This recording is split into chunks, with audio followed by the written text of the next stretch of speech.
السلام علیکم ورحمۃ اللہ وبرکاتہ۔ نحمدہ ونصلی علی رسولہ الکریم، اما بعد۔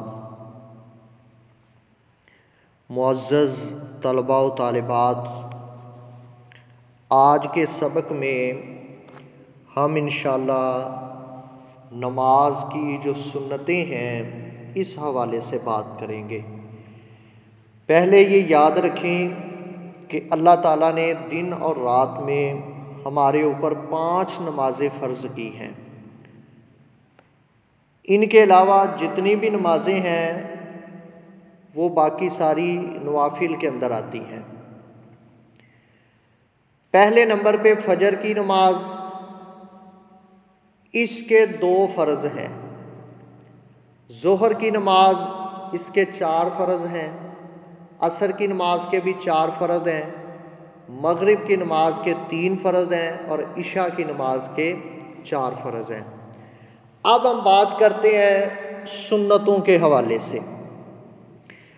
نبی صلی اللہ علیہ وسلم نے فرمایا، یہ صحیح مسلم میں حدیث ہے کہ جو مسلمان بندہ روزانہ اللہ کے لیے فرضوں کے علاوہ، یعنی جو فرائض کی رکعات ہیں ان کے علاوہ، اللہ کے نبی فرماتے ہیں جو 12 رکعات نفل ادا کرے گا، اللہ تعالیٰ اس کے لیے جنت میں گھر بنا دیتا ہے۔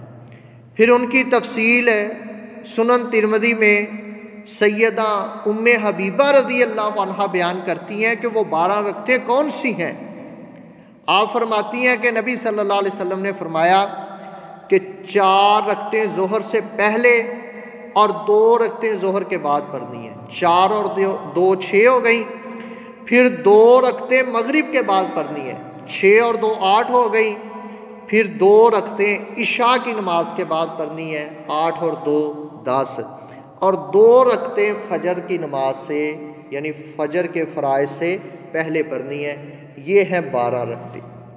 جو بندہ یہ 12 رکعتیں پڑھتا ہے، اللہ تعالیٰ جنت میں اس کے لیے گھر بناتے ہیں۔ اچھا، اسی طرح ایک حدیث میں آتا ہے کہ نبی صلی اللہ علیہ وآلہ وسلم نے فرمایا، صلو قبل صلاۃ المغربی رکعتین۔ آپ نے فرمایا کہ مغرب کی نماز سے پہلے، یعنی مغرب کے فرائض سے پہلے 2 رکعتیں پڑھو۔ آپ نے یہ بات 3 مرتبہ ارشاد فرمائی، 2 بار یہ کہا اور تیسری بار آپ نے یہ کہا، لمن شاء، جو چاہے پڑھ لے، جو چاہے نہ پڑھے، یعنی فرض نہیں ہے۔ اسی طرح عشاء سے پہلے اگر وقت ہو، یعنی عشاء کی جماعت سے پہلے اگر آپ کے پاس وقت ہے تو آپ نفل پڑھ سکتے ہیں، اگر نہیں وقت تو بعد میں تو پھر پڑھنے ہیں۔ اور یہ بھی ایک حدیث کے عموم سے ثابت ہوتا ہے، صحیح بخاری میں آتا ہے، نبی صلی اللہ علیہ وسلم نے فرمایا، بین کل اذانین صلاۃ، فرمایا کہ ہر 2 اذانوں کے درمیان میں نماز ہے۔ پہلی اذان جو مؤذن دیتا ہے اور دوسری اذان سے یہاں پر مراد ہے اقامت، ٹھیک ہے؟ تو ان 2 اذانوں کے درمیان نماز ہے۔ تو عشاء کے وقت بھی یہ 2 ہی ہوتی ہیں، تو پتہ چلا کہ عشاء کے وقت بھی اذان کے بعد جماعت کھڑی ہونے سے پہلے تک بندہ سنتیں پڑھ سکتا ہے۔ اچھا، اب سنن ابی داؤد میں حدیث ہے کہ سنتیں جو ہے نا یہ 2 کر کے پڑھنا افضل ہے۔ نبی صلی اللہ علیہ وسلم نے فرمایا، صلاۃ اللیل والنہار مثنی مثنی، کہ رات کی اور دن کی نماز 2 رکھتے ہیں۔ بعض نے جو دن کے الفاظ ہیں ان کو ضعیف کہا ہے، تو بہرحال رات کی نماز 2 رکھتے ہیں، اس میں کوئی اختلاف نہیں ہے۔ اسی طرح سنتیں گھر میں اگر ادا کریں گے تو یہ زیادہ افضل عمل ہے۔ نبی صلی اللہ علیہ وسلم نے فرمایا، فَإِنَّ أَفْضَلَ الصَّلَاةِ صَلَاةُ الْمَرْءِ فِي بَيْتِهِ إِلَّا الْمَكْتُوبَةَ۔ یہ روایت صحیح بخاری کی ہے۔ آپ فرماتے ہیں کہ آدمی کی افضل نماز گھر میں پڑھی جانی والی ہے سوائے فرض کے، یعنی فرض وہ تو گھر میں ہوتے ہی نہیں ہیں، وہ تو مسجد میں ہوں گے، تو باقی جو سنتیں ہیں، نوافل ہیں، یہ اگر بندہ گھر میں پڑھتا ہے تو یہ زیادہ افضل بات ہے۔ اسی طرح رسول اللہ صلی اللہ علیہ وسلم مغرب کے بعد والی جو 2 سنتیں ہیں ان میں پہلی رکعت کے اندر سورہ کافرون کی تلاوت فرماتے تھے اور دوسری رکعت میں سورہ اخلاص یعنی قل هو اللہ احد کی تلاوت کرتے تھے۔ پھر سنتوں میں جو سب سے زیادہ جن کی نبی صلی اللہ علیہ وسلم نے پابندی کی ہے وہ ہے فجر کی سنتیں۔ صحیح مسلم میں آتا ہے نبی صلی اللہ علیہ وسلم نے فرمایا کہ فجر کی 2 سنتیں دنیا اور جو کچھ اس دنیا میں ہے اس سے افضل ہے۔ اور اما عائشہ فرماتی ہیں، یہ بخاری میں ہے، کہ رسول اللہ صلی اللہ علیہ وسلم نفل نمازوں میں سب سے زیادہ اہتمام فجر کی سنتوں کا کرتے تھے۔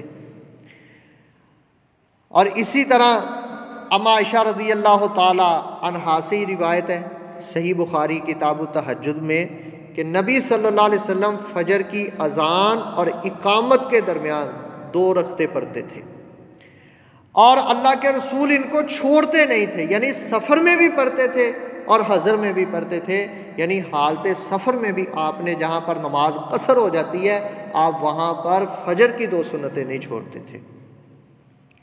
اور فجر کی 2 سنتیں پڑھنے کا طریقہ بھی بتایا گیا ہے کہ نبی صلی اللہ علیہ وسلم فجر سے پہلے یعنی فجر کے فرائض سے پہلے جو سنتیں پڑھتے تھے وہ بالکل ہلکی ہوتی تھی، بلکہ صحیح مسلم نے مزید وضاحت کی ہے کہ صحیح مسلم کی حدیث نے وضاحت کی ہے کہ پہلی رکعت میں آپ سورہ کافرون پڑھتے تھے اور دوسری رکعت میں سورہ اخلاص پڑھتے تھے۔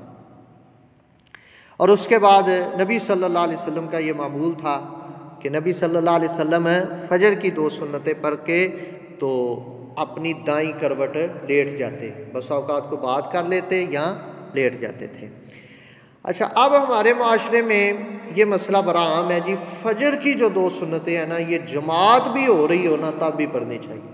نہیں بھائی، اس کا طریقہ کار یہ ہے اگر آپ مسجد کے اندر آئے ہیں اور جماعت کھڑی ہو گئی ہے تو پھر جب فرضی جماعت کھڑی ہو جاتی ہے پھر اور کوئی نماز نہیں ہوتی، وہ جتنی بھی اہم ہو، کیونکہ سنتیں جتنی بھی اہم ہیں یہ فرض سے زیادہ اہمیت نہیں رکھتی۔ تو اس لیے جب جماعت کھڑی ہو گئی ہے تو اس وقت ہم جماعت کے ساتھ مل کے نماز پڑھیں گے، اور جب جماعت سے فارغ ہو جائیں گے تو اس کے بعد جو ہے نا وہ ہم بعد میں ان سنتوں کی قضائی دے دیں گے۔ اور اگر ایک بندہ لیٹ ہو گیا ہے یعنی وہ فرض ہی لیٹ پڑھ رہا ہے کہ جماعت نکل گئی ہے تو اب وہ نماز پڑھنا چاہتا ہے فجر کی تو وہ پھر پہلے 2 سنتیں پڑھے، اس کے بعد جو ہے نا وہ 2 فرض پڑھے۔ تو یہ جو فجر کی سنتیں ہیں ان کو پڑھنے کا طریقہ ہے۔ اسی طرح فوت شدہ نمازیں اور ان کی سنتوں کا کیا حکم ہے یہ بھی ہم اسی سبق میں سیکھتے ہیں۔ پہلے نمبر پہ ان الصلاۃ کانت علی المؤمنین کتابا موقوتا، جو نماز ہے نا یہ اللہ نے مومنوں پر فرض کی ہے اور ساتھ وقت بھی فرض کیا ہے، یعنی مقرر کیا ہے وقت کہ اس وقت میں یہ نماز پڑھی جائے گی، یعنی جس طرح نماز فرض ہے اسی طرح وقت کا بھی بتایا کہ اس وقت میں یہ نماز پڑھنی ہے۔ لیکن اگر کسی مجبوری کی وجہ سے کوئی نماز رہ جاتی ہے تو اسے بعد میں بھی ادا کیا جا سکتا ہے، جس طرح نبی صلی اللہ علیہ وسلم اور آپ کے ساتھیوں صحابیوں نے غزوہ احزاب کے موقع پر جو نمازیں رہ گئی تھی ان کی بعد میں قضائی دی تھی۔ اور پھر قضا نماز کو جب ادا کرنے کا موقع ملے تو فوراً ادا کر لینا چاہیے، اس کو مزید لیٹ نہیں کرنا چاہیے۔ اچھا، اب ہے کہ نماز رہتی کیوں ہے؟ 3 وجہ ہیں نماز کے رہ جانے کی۔ نمبر 1 کہ نماز کا وقت تھا بندہ سویا رہ گیا، یا اس کے ذہن سے نکل گئی وہ بھول گیا ہے، نماز پڑھنا ہی بھول گیا ہے۔ تو جو بندہ سویا رہا ہے یا بھول گیا ہے اس کے بارے میں صحیح مسلم میں حدیث ہے، نبی صلی اللہ علیہ وسلم نے فرمایا جو شخص سو جائے یا نماز پڑھنا بھول جائے تو اس کا کفارہ یہ ہے کہ وہ یاد آنے پر فوراً نماز ادا کرنا، یعنی جب بھولی ہوئی نماز اس کو یاد آ گئی ہے تو فوری وہ نماز پڑھے۔ اسی طرح اگر سویا رہا ہے جیسے ہی بیدار ہوا ہے فوری اٹھ کے وہ نماز پڑھ لے۔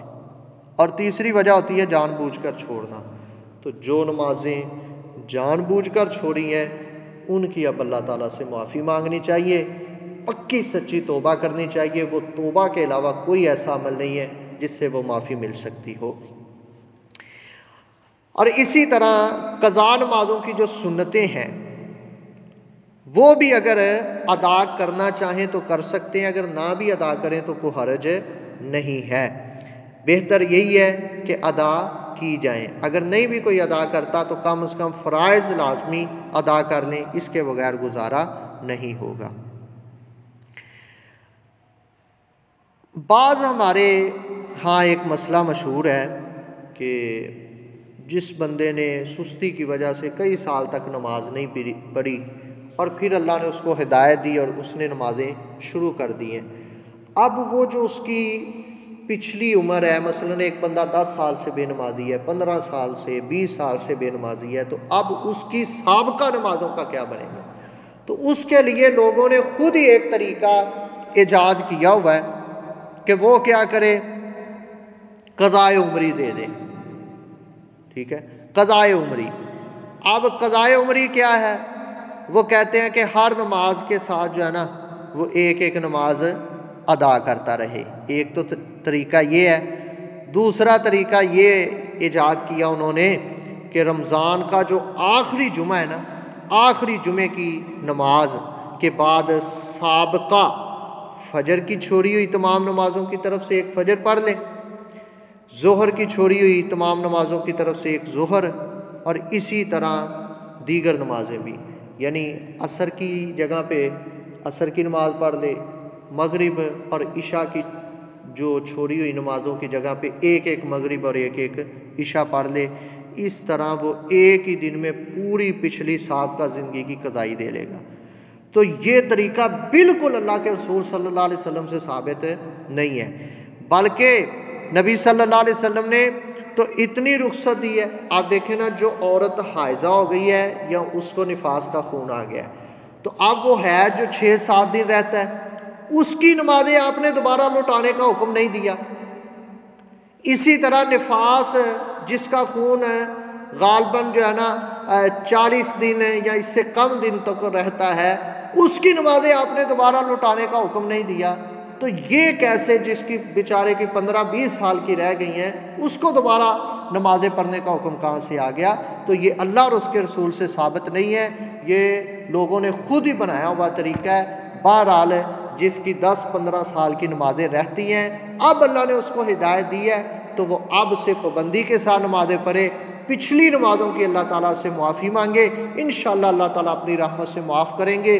اور ایسا بندہ ایک اور کام کرے ساتھ، وہ سنت اور نفل جو ہے نا یہ زیادہ سے زیادہ پڑھے، کیونکہ ایک حدیث میں آتا ہے، نبی صلی اللہ علیہ وسلم نے فرمایا قیامت کے دن جب نمازوں کا حساب ہوگا تو جس کے فرائض میں کمی ہوگی نا، اللہ تعالیٰ اس کی سنتوں کو فرائض کی جگہ پر ڈال لیں گے۔ تو اس لیے ایسے آدمی کو سنتیں اور نوافل زیادہ سے زیادہ ادا کرنے چاہیے۔ باقی یہ جو قضائے عمری والا مسئلہ ہے اس کی کوئی حیثیت نہیں ہے۔ اللہ تعالیٰ ہمیں سمجھ کر عمل کی توفیق عطا فرمائے۔ وما علینا الا البلاغ المبین۔